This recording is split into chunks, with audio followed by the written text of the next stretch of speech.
เจ็บหน้าอกใจสั่นสัญญาณเตือนโรคหัวใจอย่ารอให้สายเกินแก้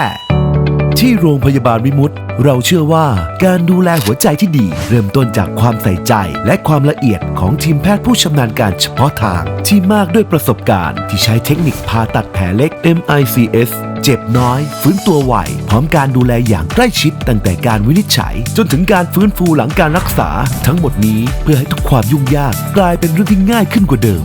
เข้าใจทุกความซับซ้อนเพื่อการรักษาที่ตรงจุด